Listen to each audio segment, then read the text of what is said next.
আমার সন্তান যখন 10 থেকে 11 বছর পরে বড় হয়ে আমাকে প্রশ্ন করবে, বাবা তুমি ওই রকম একটা সিচুয়েশনে কি করেছিলে, তুমি কেন হাত পা গুটিয়ে ঘরে বসেছিলে, তোমার কি কোনো দায়িত্ব ছিল না, তখন আমি কি জবাব দিব? আমি যেন আমার সন্তানের এরকম প্রশ্নের সম্মুখীন না হই, এজন্যই আজকে এখানে এসেছি, যাতে আমিও পরবর্তীতে বলতে পারবো না আমারও কিছু অবদান ছিল। কথাগুলো বলেছেন বর্তমান সময়ের আলোচিত চলচ্চিত্র অভিনেতা এবং চিত্রনায়ক সিয়াম আহমেদ। বর্তমানে বাংলাদেশ একটি কলঙ্কিত অধ্যায় পার করতেছে।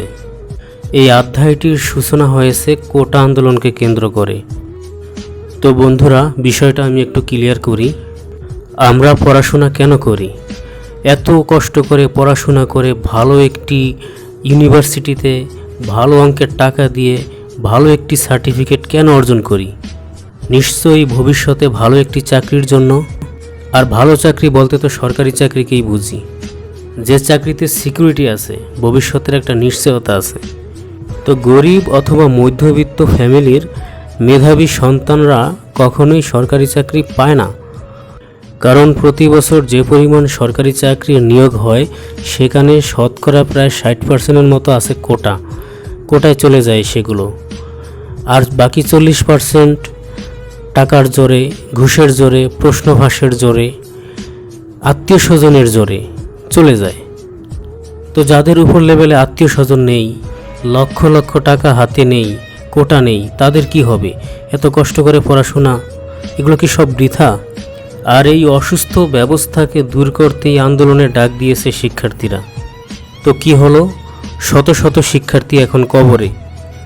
তাদের আন্দোলনটা ছিল শান্তিপূর্ণ, তারা বাংলাদেশের কোনো ক্ষয়ক্ষতি করেনি প্রথমের দিকে, কিন্তু তাদের এই আন্দোলনে পুলিশ হস্তক্ষেপ করে, তাদের বুকে গুলি চালিয়ে বিষয়টাকে একদম জাহান্নাম বানিয়ে ফেলেছে।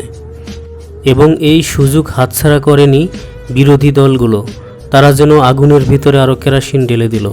এই যে শত শত শিক্ষার্থীরা প্রাণ হারালো, এর বিচার কি হবে না? রেহাই পায়নি নিরীহ শিশুরাও, যাদের এই আন্দোলনের সাথে কোনো সম্পর্কই ছিল না। গত পরশু ছাত্রদের সঙ্গে আন্দোলনে দেখা গিয়েছিল বাংলাদেশের বেশ কিছু অভিনয় শিল্পীকে। তাদের মধ্যে সিয়াম আহমেদ, মোশাররফ করিম, আজমেরি হক বাঁধন, সাবিলা নূর, মিথিলা, অর্ষা এবং আরও অনেক পরিচিত শিল্পীদের দেখা গিয়েছিল। তাদের বক্তব্য একটাই, এই নির্মম পরিস্থিতিতে তারা ঘরে বসে থাকতে পারেনি, তারাও এর বিচার চায়।